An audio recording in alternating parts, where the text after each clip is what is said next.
Our lives are laid out on a road of bumps, turns, struggles, and more. How do we respond? How do we endure adversity for learning and growth? I'm Aubrey Johnson, and we'll explore these questions and more on the Road to Rediscovery.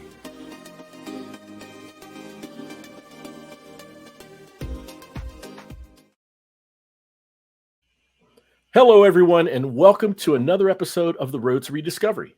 I'm your host, Aubrey Johnson. The Road to Rediscovery is about reflecting on life lessons to learn and grow from them, and of course, pay it forward and uplift others who are struggling through dark times. Now, as you know, on the Road to Rediscovery, we are very passionate about delivering quality content for you and your personal growth. If you like what you hear, please visit roadtorediscovery.com/donate. That's road, the number two, rediscovery.com/donate. We'll give you a shout out in a future episode. And as always, there is no obligation. We are truly, truly grateful for your listenership.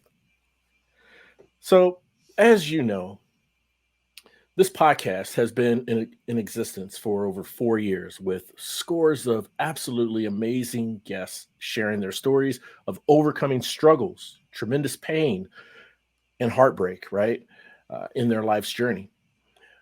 I extend to them the utmost respect, adoration, and humility for having the strength, vulnerability, and resolve to tell their story on this show.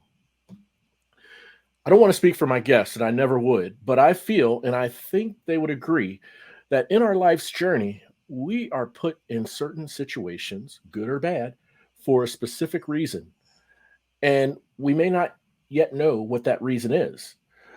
I know there are many, many types of faith, but I believe God has a plan and a path for all of us. And it's not promised to always be smooth sailing, right? I believe He also gives us the free will to respond to setbacks how it comes natural to us, but strongly encourages our faith in Him. Now, these that I'm saying are just words, but I truly try my best to live by these words. I want to introduce a very, very special guest who's the very embodiment and essence of living this way. Hers is a story of immense foundation in faith and inspiration, but also abuse from a very young age, pain and struggle. And if those struggles aren't enough, she has been diagnosed with a rare terminal neurological condition called multi system atrophy, or MSA. She hasn't let it stop her, though. She's authored her book, Unexpected Moments, with a foreword written by none other than Kirk Cameron. And I'll let her tell you that story when we get to it. Listen closely to her story, to her journey, and her message to us as she is steadfast in carrying out her true purpose. Ladies and gentlemen, please welcome Daisy Paige to the show. Daisy, hello. Welcome to the show. It is so great to have you here. Hi, Aubrey. I'm happy to be here. Thank you for having me on your show today. Oh, absolutely. No, we are grateful for you coming on the show for sure. So we have a lot to unpack here, Daisy. You have an absolutely tremendous uh, journey, and from the preliminary chat that we had a while back, just tapping into a sliver of it, does it no justice to your true story. So, can we start by giving the listeners some context in the early part of your journey? Let's say from childhood to early adulthood. Sure. I'd be happy to tell you that. So that's actually where my story begins. I thought my stepmom was my real mom until I was about 9 years old, and we had been going to church every Sunday evening, every Wednesday. She was the pianist at the church, so Hmm. um, I love church. I got my Bible out every morning before school if I had time, Hmm. and every evening and did Bible devotions. Hmm. Um, Went to church camp. I mean, church was my extracurricular activity as a Hmm. child. Was learning. I read the Bible from the front to the back by the time I was 9 years old. Wow.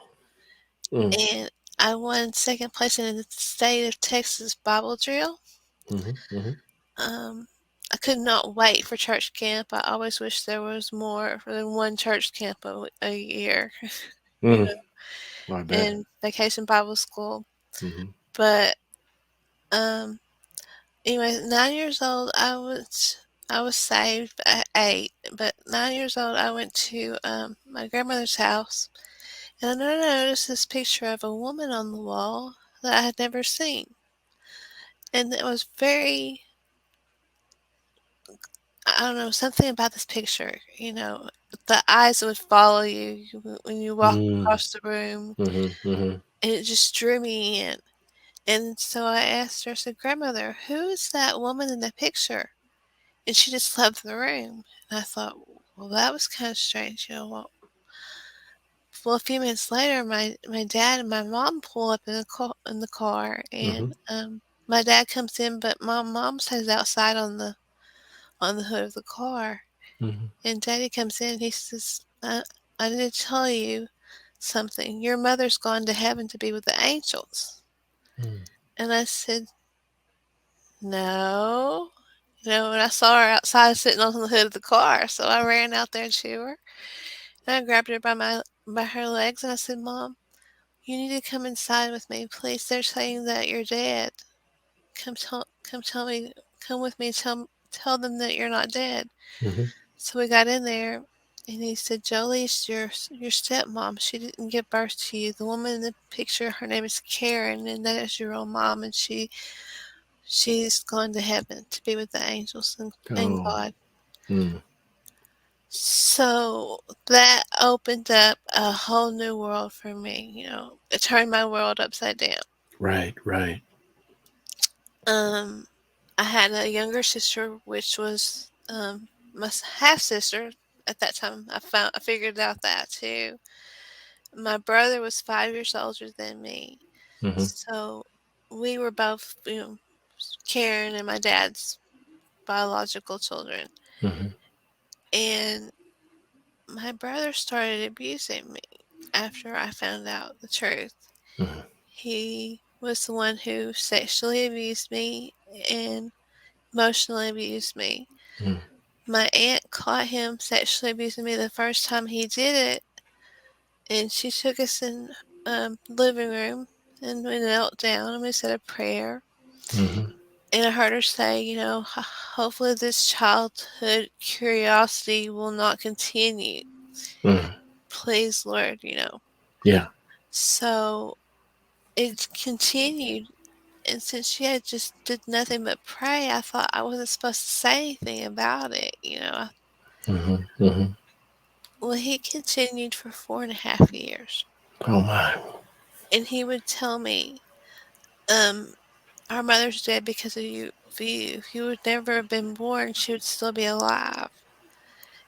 And I was just a baby when she died, so I just started believing, well, if I wasn't born, and yeah, she'd be alive, if it wasn't for me.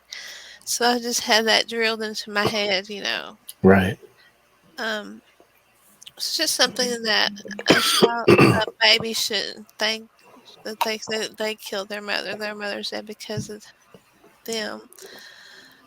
She was killed she was working. She was an escort driver for oversized loads, Yeah. and she needed to trade spots with the lady in the front because she didn't know where she was going. Right. And my mom did. So when she went to go trade places, an oil tanker came around and hit her and killed her. Oh my goodness. Oh So, man. um, thankfully, my brother moved out. He joined the Air Force, and he moved out when I was 14. Mhm. Um, so I was in high school at this time, still in church. Didn't give up my faith because of what was going on. Right. And I got my first boyfriend in the ninth grade. And Mhm. I liked him so much. Well, Mhm. one year we had we were snowed in for like 2 weeks, and in Texas, that's a big deal. 'Cause people in Mhm. Texas, if it snows, it's closed down. That's right. So he didn't go to school for 2 weeks. And the roads were clear enough, so my stepmom was, and I do call her mom because she's been my mom since. Yeah. Yeah. But she went to town and went to the grocery store. And my boyfriend Harry, he wanted to know if I wanted to come over and just listen to some music with him and hang out because I hadn't seen him in 2 weeks because we hadn't been to school. Right. So I said yes. So I snuck out of the house and I went with him. And his brother asked me if I wanted to see his stereo system and check it out. So I said sure. And I went to go check it out. Well, then Harry came in and his brother left the room, and I tried to leave the room, and he grabbed my arm and he assaulted me. He right. Okay. Yeah. Um, and then a little bit later, I found out my grandma that lived next door, which was my stepmom's mom. She knew that I snuck out, Hmm. and so um, there was a guy at our school hangout store. And as a teenager back in my day, you could buy a pack of cigarettes if you were 5 years old. Sure. Yeah. Teenagers, the thing to do was smoke cigarettes. You were cool. Hmm. Hmm. So I smoked cigarettes, and there was a guy at the store named Diego, and he asked me out, and I told him no. And so there was a few other girls, I'd say about 8 or 9 other girls that he had asked out, and they had all turned him down. So he began to lace us with PCP and LSD, Oh my. but we didn't know it. No. He was injecting in our cigarettes. Most of us smoked, and the first time he dosed me was, you remember those single grape or sour apple gums? Yeah. Yeah. I remember those. Well, he asked me if I'd like a piece of gum, and he gave me a sour apple gum, and it was injected. Well, when put it in my mouth, I noticed my tongue got numb, Yeah. and I didn't feel right, so I spit the gum out. Well, it was too late by that time, of course. It set in. Yeah. So it went on for a couple of months, actually. I started having hallucinations, and Yeah. I started passing out, and um, they would do tests on me and couldn't figure out why. Hmm. When I was in the band, and we were doing a marching during the halftime show, Yeah. and I played the baritone, and we did an about face, and I saw the band as an army with weapons chasing after me. Oh my goodness. So I ran off the field. I mean, Hmm. like Forrest Gump. Yeah. Yeah. Run, Forrest, run. I ran. Right. I, I ran it through the parking lot, across the street into this lady's yard, and hid in her bushes. And she called the police on my dad was a police officer. She said someone's in the bushes with something shiny. I don't know. It could be a weapon. I'm scared. So my dad was the one that was called out on the scene. Oh my goodness. Really. Yeah, so he's Yeah. like, stand up and put your hands up. And he had his gun drawn. Mm. He realized it was me, put his gun away. He said, what are you doing? I said, I don't know. I don't know Hmm. why I'm here. Hmm. And he put me in the car, and we went to the hospital. This time they did a spinal tap, and Yeah. that's where they found the PCP and the LSD. Oh my goodness. So my dad started watching other girls, and they were doing the same thing that I was doing when I was passed out. Um, they put everything together and realized that this guy was lacing us all. And so when they went to arrest him, he pulled a gun out on an officer and was shot and killed. Oh my goodness. So when my dad came Wow. home and told me that story, Hmm. I thought again it was my fault. Right. So I tried to take my own life. Hmm. And um, I was put into a mental health institute. Hmm. And I shared my story with my therapist, and she had a session with me, my brother, and my father. Hmm. Hmm. And while we were in there, she told me to tell them what had happened. My grandmother thought I was passing out and stuff because I snuck out of the house that day, and she thought I had done something there. So I told her, no, that's not what it was about. I'll tell my dad and mom when it's time. I f- Right. when I feel it's time. Hmm. So in the therapy meeting, I told them first about the rape. And my brother said, "Who is he? I want to go and kick his butt." And I looked at my brother Right. and I said, "Why? What you did was way worse. Oh yeah. Yeah. Absolutely. I put up with abuse for you from you for 5 years almost." Hmm. He was like, Hmm. "What are you talking about?" I'm like, "You raped me repeatedly." I thought that's the only word for it. Hmm. "You raped me over and over and over." And he said, "I did it one." He admitted, "I did it one time. You're you've got your head in your head. You're mixed up. You're delusional." Hmm. Hmm. Well, the therapist told my brother to leave the room, and she Hmm. told my father, she said, "This isn't a lie. She wouldn't make this up. Right. I can tell this is truth. Your son abused her for all these years." Yeah. Yeah. And he not only physically abused her, but he emotionally abused her, telling her that it was her fault that her mother was killed. Right. Well, my father didn't believe it.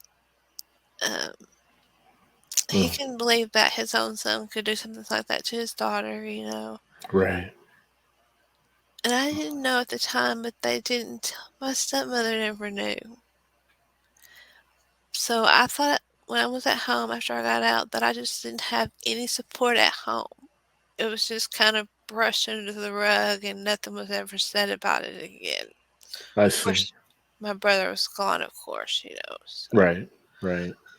I just felt unwanted at home. I Yeah. dove, God, why are you doing this to me? Why am I being punished? Hmm. I'm a devoted Christian. I want to do nothing but learn and live for you. That's right. And he spoke to me again in my heart, and he told me to rededicate my life. That I was going to have a huge testimony to share with the world someday. Kind of goes back to what you were saying earlier. Yeah. So Yeah. church, I went to church and I rededicated my life, and I thought, God, I don't have a story. He goes, you do. You're going to have a story that you're going to share with the world, and you're going to inspire others. You'll see someday. Well, Wow. here we are.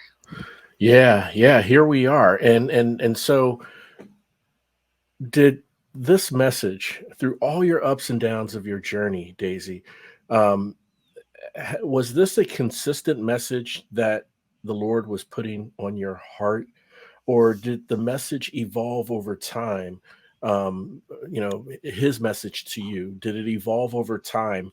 Where he explains to you that you will have a story, and when the time is right, you will have a story, and you are loved, you are valued. Was it the same consistent message he gave you all these years, or did it evolve over time? It evolved over time. Okay. So that was the start. Actually, that was just the start of the abuse. Mm, Okay. Now into your adulthood now, um, uh, you say the abuse kind of continued into your early adult years? mm. Yes, I'd say until I was about 34. 34.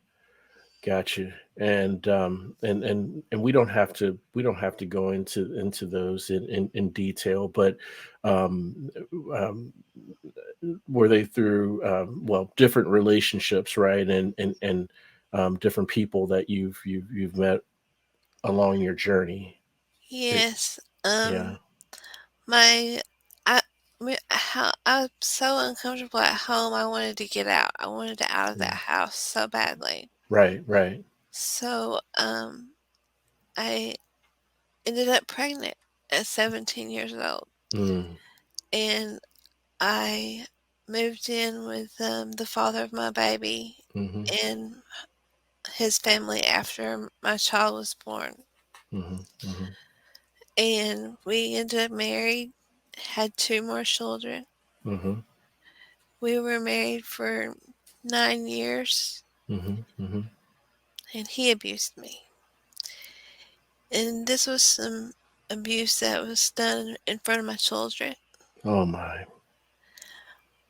Mm. And it would be so bad that sometimes it would look like someone was slaughtered or something was slaughtered. There would be Yeah. just blood all over the floor and Oh my the goodness. refrigerator. Yeah. And he would have to take me to the hospital to get stitched or stapled up, and I Mm-hmm. would, of course, lie and cover for him. Mm. I fell over a threshold bringing groceries, or I I'm so clumsy I tripped over my own foot going up down the stairs or Mm-hmm. something. Mm-hmm. Mm-hmm. Just things like that. So, um, I finally, I, I, I left him. Gotcha. Um, I thought I gotta try for a fresh start, and I joined the army, believe it or not. Yeah. But I got injured in the basic training, so I didn't make it to graduation. Mm. And I met someone in physical therapy for in the army, Mm-hmm. and we talked about Christianity and spirituality. When we really connected. And he lived in upstate New York, and I lived in Texas. Mm-hmm. Um, well, my home, I lived here all my life, except for when I went to the army. Right. But after I moved once, I moved a few more times throughout my life. Mm-hmm. But I could Mm-hmm. never leave this hometown more than 4.5 years, or there's some kind of tragedy or trauma always brings me back home I see. to family and friends. Yeah. Yeah. But this gentleman, he was so kind-hearted, and there was just something about him. He, just laid back, and I got out of it, the army first, and then gave him my contact number and everything. We thought we'd stay in touch with each other Right. Right. since we connected on a spiritual level. Mm-hmm.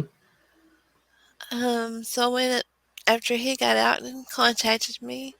I went upstate to New York and visited, Mm-hmm.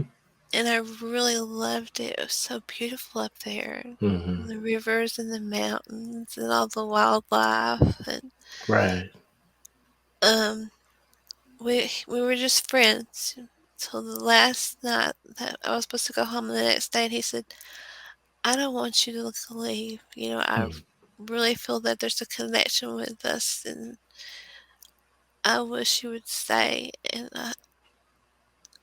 I said, I've got it. I feel that too. And so I decided to stay. We went Mm-hmm. home and we picked back to Texas, and we picked up my children and my belongings. Right. I moved upstate New York. Mm-hmm. In 4.5 years, um, it's still like a switch went off. It was just a stupid little argument over our dog being in heat. Right. And he hit me with a ceramic decorative dish over my head. Oh my goodness. And my children were in bed, but they, of course, heard it. Right. And they came. in the living room, and I was laying on the floor in a puddle of blood. Mm.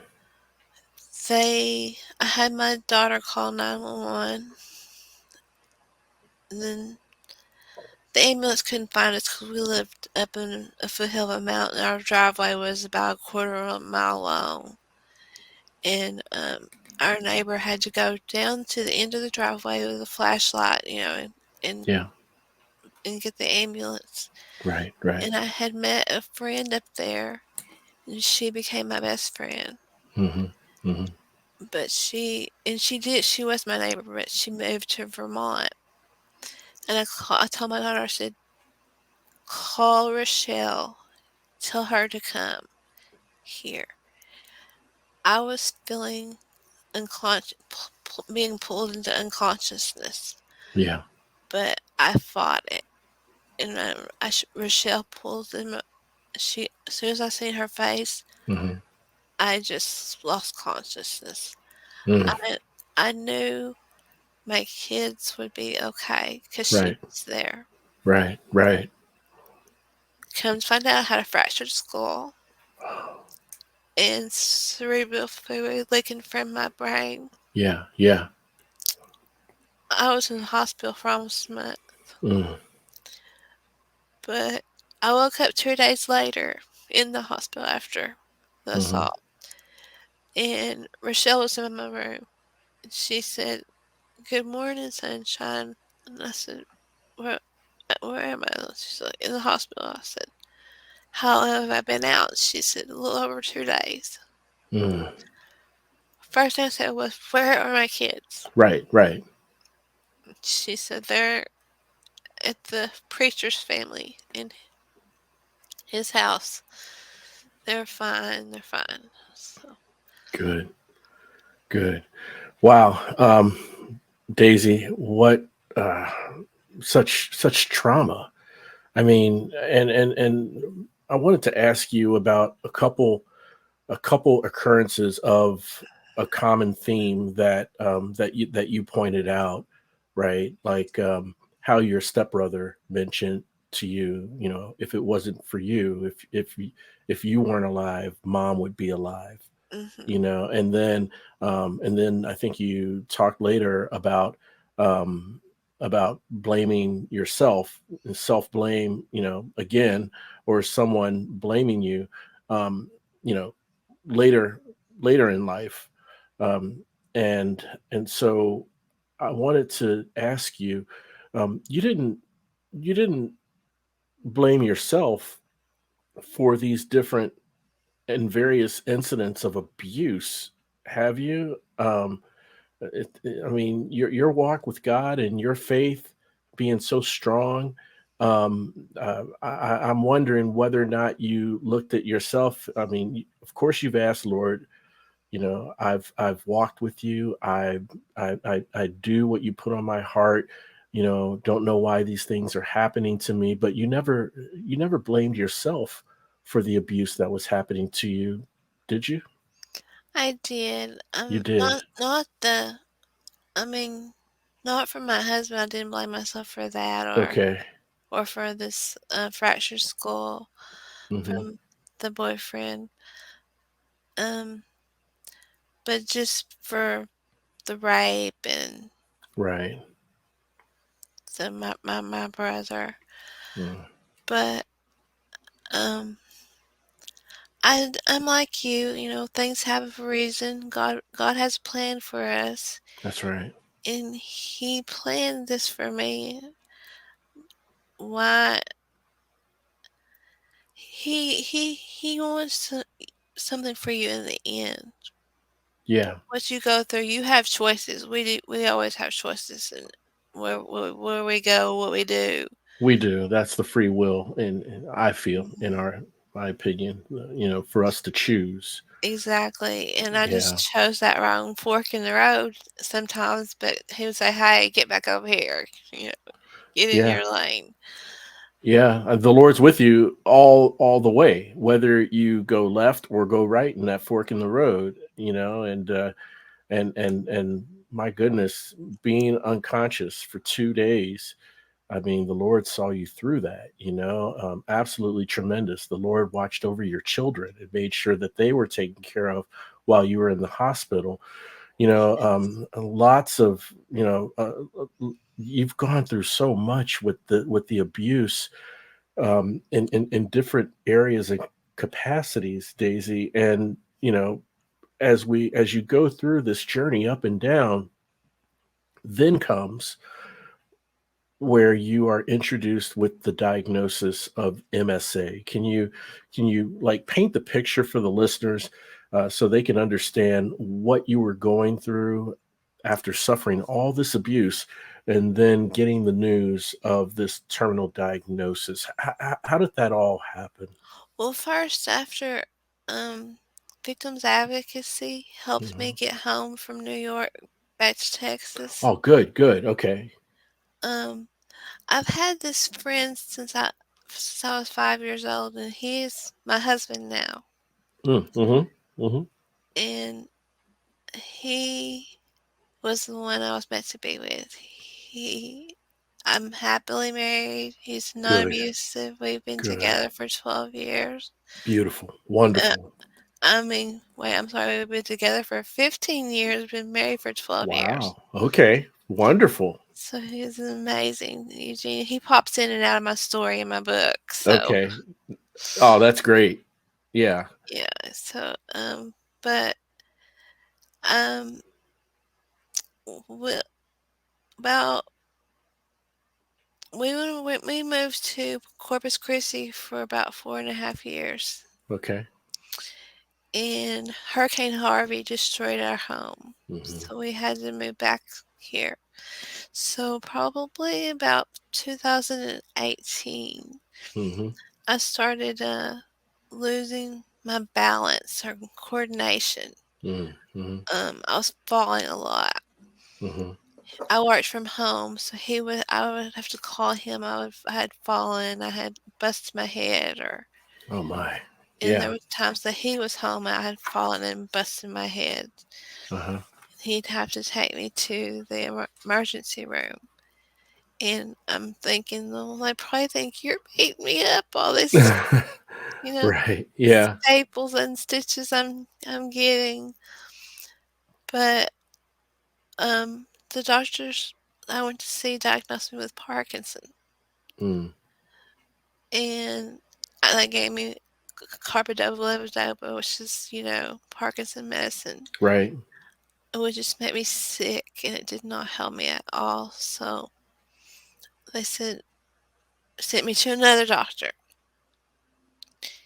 and he told me that it was in my head. I was delusional. Mm. So he referred me to a um, movement disorder specialist. Okay. And the movement disorder specialist finally diagnosed me with MSP, multi system atrophy, Parkinsonism. Mm. Okay.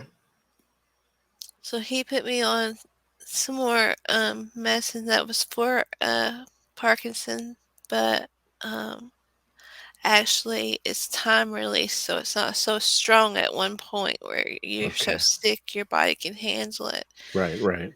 And that helped me with the tremors and the shakes, but Mhm.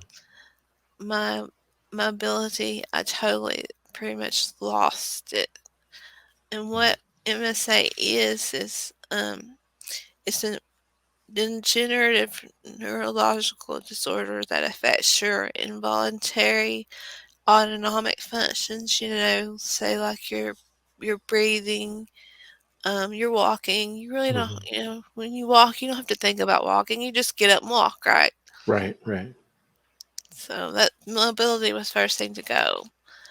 Mm. Um, your breathing, your circulatory system, digestive system, urinary system, those Mhm. things that you don't think about.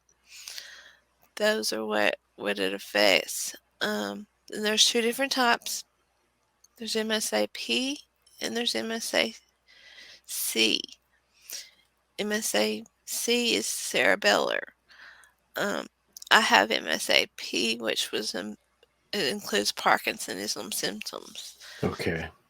So, I mean, it there's no cure for it because there's only 4 out of every 100,000 people in the United States that are diagnosed with it.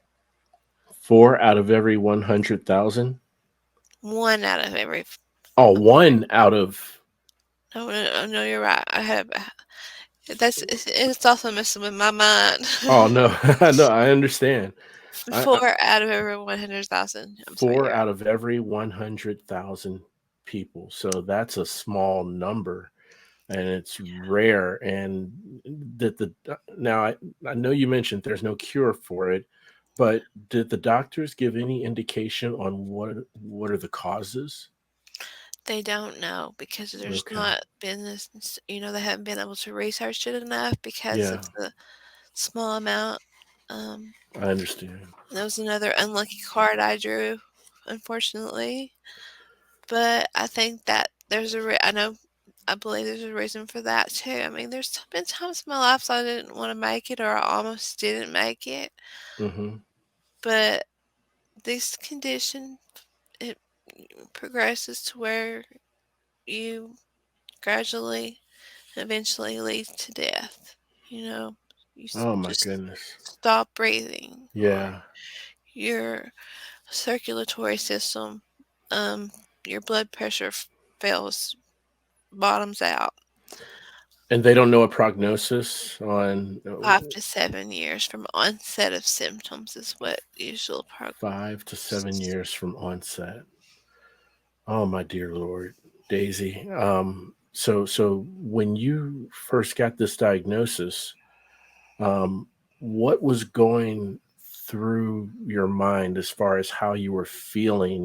Were you um, was it anger? Did you feel forsaken, or were you still inspired and motivated, or was it something that you really didn't have much of a feeling for a little bit because you had to kind of process? Yeah, I think I was kind of numb, but it's weird, but I was kind of relieved Okay. because I finally had an answer. Yes, yes, you did. I mean, you went to a lot of doctors, and one doctor, for lack of a better term, just blew you off and said it was in your head, right? And he only saw me one time in person and one time virtually. Mhm. Mhm. Yeah, and blew me off, basically, is what, like you said. But Yeah. I was frustrated without not knowing. And so it was a kind of a relief to finally find out what is wrong with me. Is it in my head? Mhm. Mhm. My husband took it pretty hard, so I didn't have time. I was stayed numb, I guess, Yeah. Yeah. because my husband took it really hard. I And got you. um, I just had a vision for God speaks to you, but He speaks to you in your heart. You Yes, don't that's hear right. it. That's right. You don't hear it in your head. You don't hear it by your ear like I'm talking to you right now. Right. But God told me, along with this bright light, and I thought I was crazy at first, but I Mhm. know. I know when God's talking to me because He's Mhm. done it. We've communicated off and on throughout my life. Yeah. He said, "My child, your time is near, but you must tell your story from the beginning first." Mm. And Mhm. so I knew that story was everything I had been through because it could help and inspire other people to not go through those similar situations, with the abuse. And Right.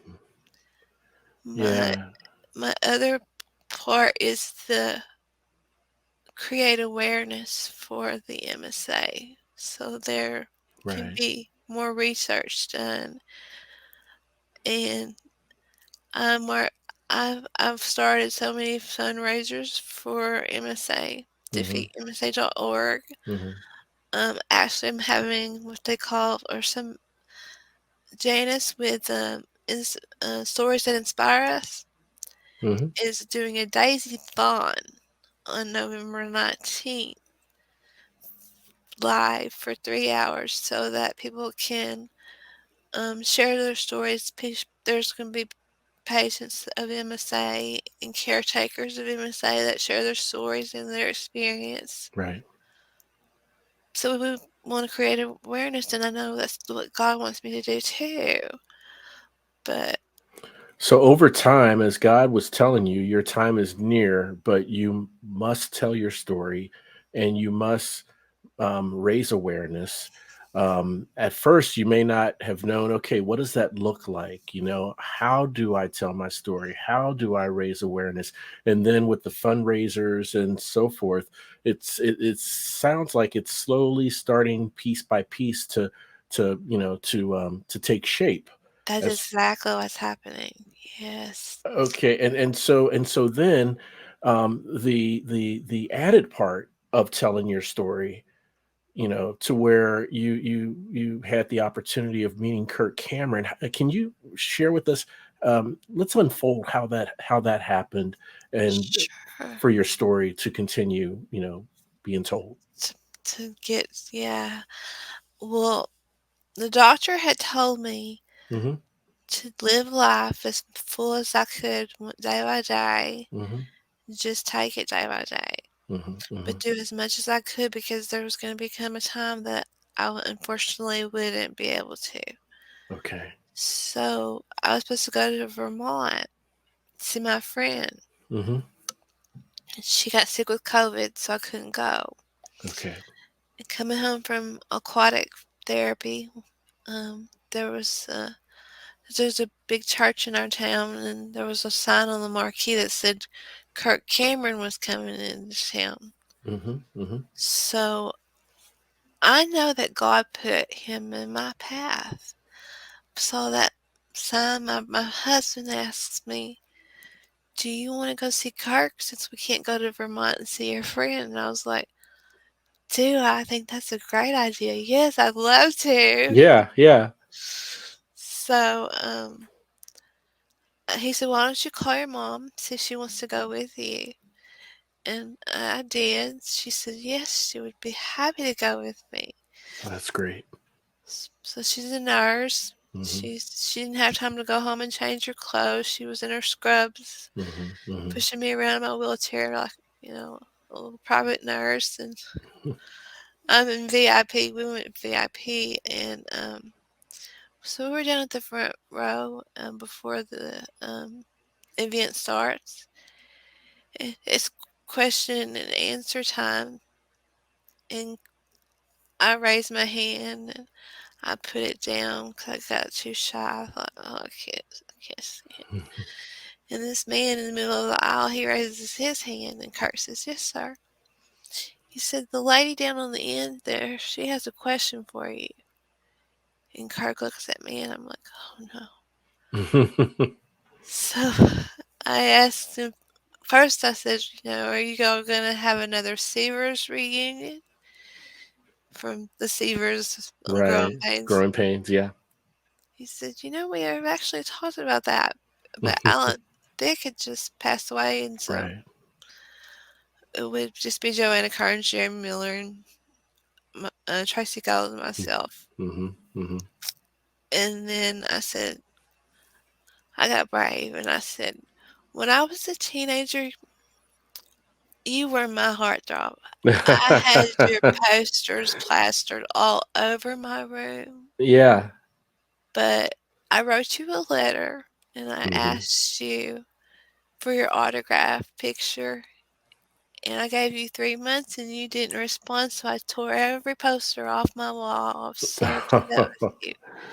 Oh, And he said, I'm so sorry. I'll promise to make that up to you tonight. So it's like, okay.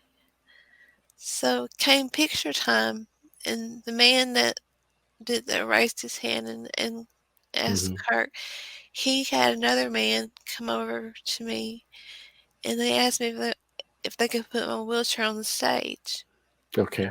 And I said, no, no. I'll just wait for Kirk to come down, and I'll get my picture taken with him down here. And they said, well, we want to put you on stage. Mm. So I said, okay. So they did, and time for my picture to be taken with Kirk. And I said, "Can you help me stand for the picture? I don't want to be in my wheelchair." Right, right. And I gave him a bracelet that said "Defeat Him" say on it. He said, "Is that what you have?" And I said, "Yes." He said, "I've never heard of it." And I said, "Well, it's terminal." He Hmm. said he would have to research that. So he kindly helped me out of my wheelchair from a picture. Hmm. And then after the event, um, well, he said, "Well, I would like to talk to you some more about that after the event." Um, I asked the security guard if he could get Kirk to sign autograph my ticket. Yeah. And he said, "Yes, he wants to talk to you." So I'll go get him. And he came over there to me and he knelt down beside me and he said, Hmm. "Can I pray for you?" And I said, "Absolutely." Hmm. And then I told him what God had told me about, sharing my story with the world. Yeah, yeah. He said, "How do you plan to do it?" And I said, "I don't really know." And he said, "I think you should write a book." Mm. Hmm. I said, "But I've never written anything but a poem in my whole life. I don't know how to write." He said, "You don't have to. God will write your story. You just pray for Him and He'll give you the words Hmm. Hmm. to write." So that's what happened. The next day I started my book. Hmm. That was last October.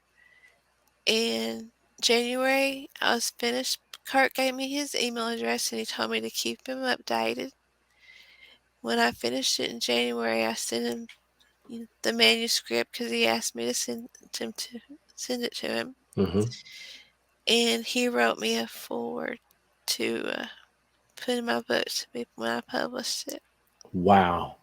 Absolutely tremendous. I mean, he is such a down to earth, heartwarming, heartfelt, compassionate man of Christ. You He's know, amazing. He's so yeah. genuine and true to his word and Yes. God. God put him in your path. He certainly did. And if I can ask, if you don't mind, Daisy, could you maybe read us maybe a couple sentences of his forward, if you can? Oh, I would be more than happy to. It's Oh, still, great. even though this has been almost 11 months ago, it still makes me cry when I read his Mm, forward. hmm. Um, it was an autumn night in Texas when I first met Daisy. She came up to me in a wheelchair at the campfire. Her smile was bright. She shared her journey with me and told me she did not have much time left on earth. I told her to write down her story, and I will do anything I could to help her share it with the world. Mm, I only spoke with her briefly that night, but her attitude and resilient spirit inspired me. hmm. Hmm. And there's more. That's one paragraph. That's amazing. How about a couple more sentences? Okay, you got it. I hope this book of an individual's incredible journey through emotional, physical, and spiritual pain Hmm. and coming through the other side of tragedy, still praising the Lord, will encourage you in your present situation. Daisy's message will bring you comfort and remind you that you are not alone in your struggles or your life circumstances. I pray her words give you hope. There's one who knows the plans he has for you, plans he plans to give you and hope in a future. Wait, I'm sorry, I messed up it. He he has plans to give you hope and a future. Jeremiah Mm, 29:11. beautiful, beautiful. Oh wow. That is absolutely beautiful. and like you said, God put him in your path to help share your story and tell it to the world. And just as God given you the words to write in your book, right? I prayed every morning before I started writing Mm-hmm. on my laptop, for him to give me Right. the words, and those words just flew out of me, and I wrote them, and I devoted about 2 to 3 hours a day, Mm-hmm. Mm-hmm. and by January I had that book written. It's amazing. I had my daughter paint the cover, so the cover is Oh, it's painted by beautiful. Look at my that. daughter, Yeah. Your and daughter painted that she for the did. cover? That is beautiful, Daisy. Oh my goodness. Yeah, her name is Lana Faith, Lana Faith. and if you Beautiful say it name. really fast, her Lana name, Faith. Lana Faith. Beautiful name. there's the Beautiful name. barricade Mm-hmm. in my life, Mm-hmm. and Mm-hmm. the windy roads, and I Mm-hmm. had mountains that I had to go over, Yes. broken bridge, but I'm gonna get up here to be with God up in heaven above. Every part of that painting represents your journey as a whole. It You know, does. it really does. And so, Daisy, I just have a couple more questions for you. But if you can wrap your the message of your book and the message of your journey, if you could wrap that into one sentence for the world, what would that sentence be? Don't take life for granted. Don't take life for granted. Now, would that also be, if I were to ask you if you had any advice for the listeners on this show, what would that advice be? Would it be the same or would it be something additional? It would, but it's more than that, Mm-hmm. Don't take the little things even for granted, like brushing Mm-hmm. your teeth, walking, washing yourself, your hair, Right.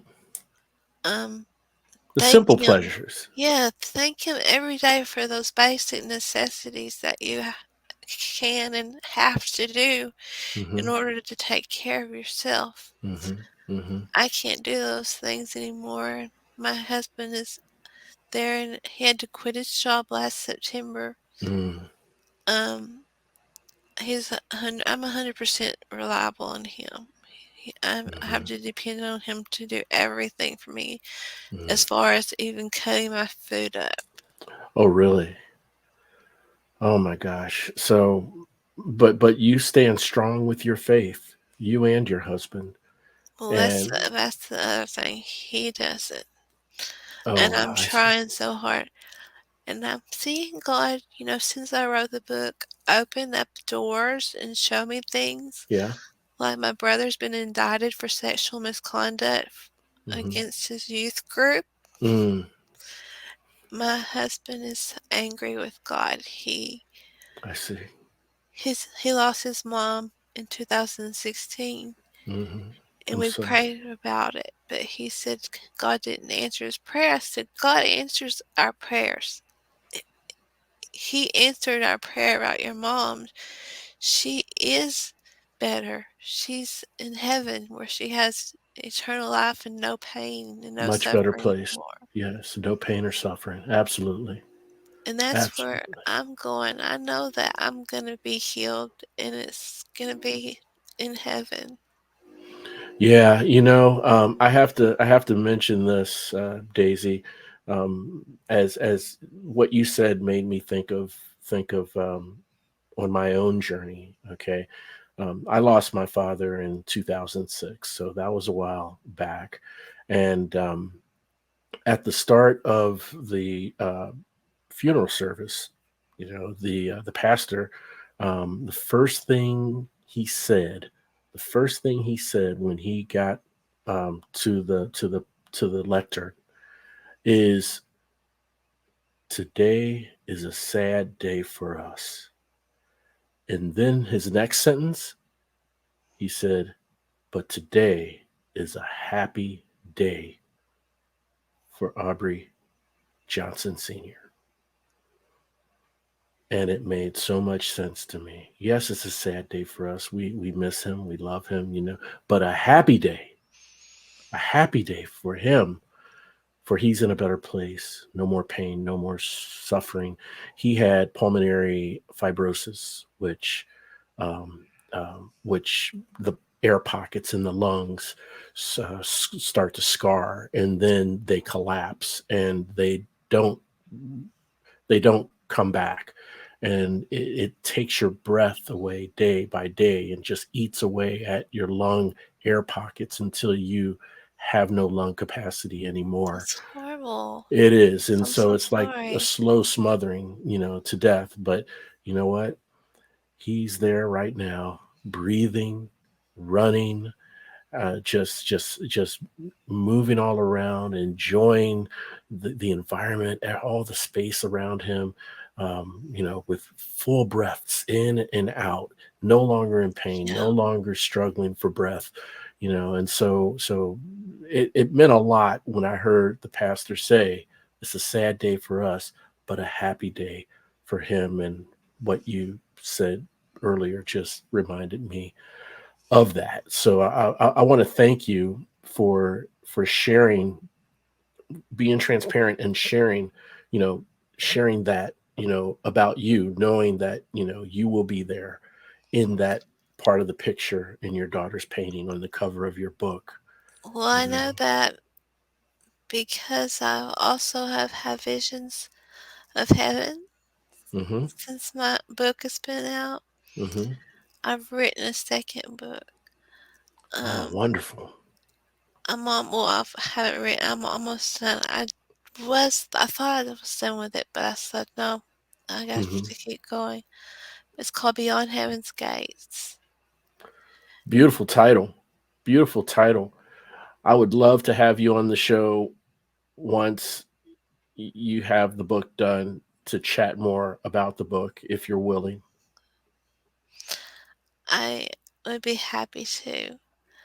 I think God wants me to share this Hmm. visions of heaven that I have because people are losing faith in God. They are. Yeah. And this world is becoming a terrible place. My father was murdered when I was 20 years old, so I don't have a mother or a father. But Hmm. in these visions, I've seen both Yes. my mother and my father, Hmm. Hmm. and all of my relatives and family and friends.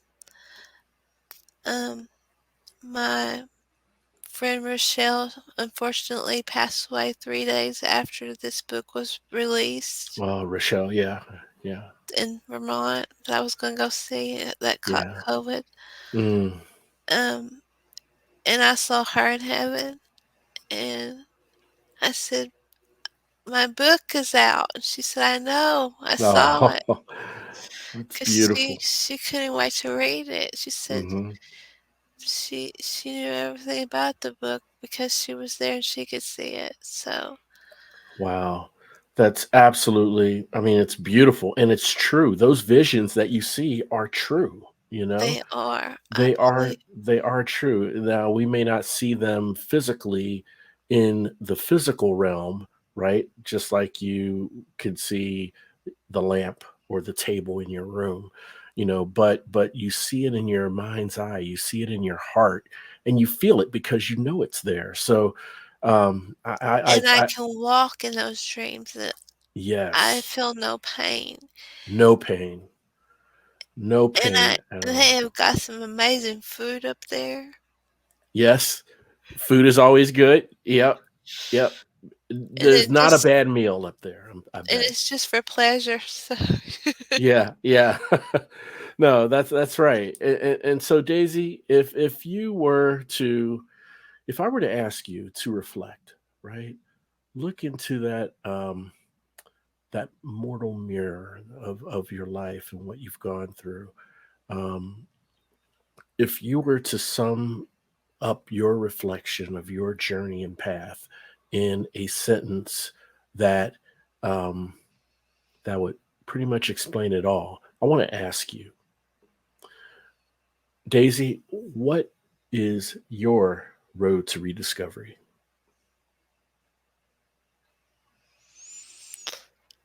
In one word, or a sentence? my road to rediscovery is that I have faith and I feel at peace and that I know I'm going to be with the Lord the Father and the Holy Spirit. Wonderful. I don't, I'm not scared anymore. I was scared at first, Mm-hmm. Mm-hmm. but after each dream, I Mm-hmm. got more and more peace. And I feel so at peace and I can't wait. I've got, I've, I've gone to so far that I've planned my celebration of life so my family don't have that burden when I'm gone. Oh, that's so good. That's so good. And you know what? To make that progress in planning your celebration of life with your family, I think in order to get to that point, you have to be at peace, You have to accept right? it You have to too. accept it and be at peace with it so that you can do things like prepare for, a celebration of life, and like you said, the family won't feel like they have that burden on them. They know exactly what to do when it happens and so forth, and how you want to be celebrated. They heard it directly from your words. And so My I can't. daughter's my caretaker 4 days a week, so she Uh-huh. and I have been talking about it. And this is my oldest daughter, and divvying up who's getting what, Yeah. and Yeah. my I've done my advanced directives, Hmm. no Hmm. DNR, no Yeah. my power of attorney, Yep. all that. I'm getting my ducks in a row, so to speak, so that Yeah. the Yeah. family doesn't have to. And I'm donating my brain You to are. science for MSA research. Yes. Yes. That is tremendous. And yeah, that is tremendous. And I feel the Lord has blessed you with not just the opportunity to get your ducks in a row and to be at peace and to work with your family on the celebration of life and the power of attorney, but um, but um, has put you in a place to where you are at peace, so you can do this. Um, um, yeah, and all praise be to God for putting you in that position to tell your story, to be at peace, and to do these um, preparatory things, to prepare, and donating your brain for the research of MSA is tremendous, absolutely tremendous, Daisy. And it makes me want to ask, how can the listeners get a copy of your book, learn about your journey through the book? Okay, and also, if they wish to donate and contribute to the research of MSA. I'll start with donating because I think that's the most important thing. Hmm. Hmm. Um, that would be to go to defeatmsa.org Okay. / donate hyphen Okay. to to hyphen us U.S. Gotcha. / Okay. how you can purchase my book is a kind of a lengthy um, link. Yeah, and I think I got that link from what you sent me earlier, It, from bookstores, book details, yes, Ex Libris. Ex Libris. Okay, and and the book titles in there as well towards the end, right? Unexpected Yes. moments. Yes. Or Okay. you can go to unexpected-moments.com. Okay. There's a link there, but also on my Facebook, Hmm. I have the link there too, uh, Okay. on my About Me. Fantastic. So we're going to put three links in the episode show notes for the listeners. Okay, the link to donate to MSA, to the research for MSA, so that doctors can find, what the cause is for this, and hopefully work real hard to develop a treatment, to develop a cure for MSA. We'll have that link in the episode show notes. We'll also have a link to purchase the book, as well as a link to your Facebook page where they can also, access a copy of the book as well to purchase. So we'll make sure, Daisy, and have all three of those links in the episode show notes. So, And I'd just like to add, you mhm. can buy it at Amazon or Walmart.com. Okay, But if you purchase it through Exlibris or my website, I do get more proceeds, and I'm donating proceeds to also to MSA. gotcha.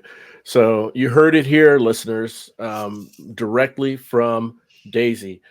You can also get it from Amazon and Walmart.com. But if you purchase the book from her website or from exlibris.com, then there'll be proceeds that will be going directly to the research for MSA.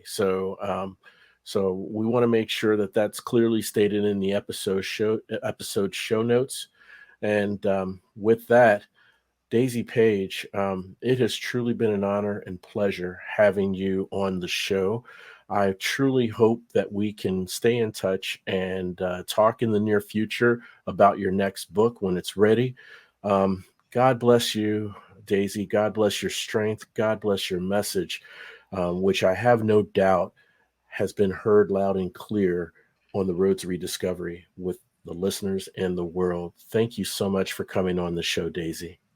Thank you for having me, Aubrey. I really thank you so much. Oh, the pleasure was ours. And I want to thank all of you for tuning in and listening. And hey, look, if you have a loved one, a friend, a coworker, a neighbor who seems to be just going through dark days of despair, fallen into bad habits, seem to be at the end of their rope, not sure where to go or who to turn to, I humbly ask that you please share this show with them because on the road to rediscovery, we want our listeners to know two things. Number one, you're not alone. And number two, there is always, always hope. The road to rediscovery, it's a movement, a revolution. And guess what? You are now part of it. We're all journeys. We're all we're all roadies on this journey of life, and it sure feels good having you on the road with me. Thanks again for listening. We'll chat again soon. We really hope you enjoyed this episode of The Road to Rediscovery. We'd love to hear from you. Shoot us an email at roadtorediscoverypodcast@gmail.com and leave us any questions or comments you may have. The Road to Rediscovery is an AJ Shark production.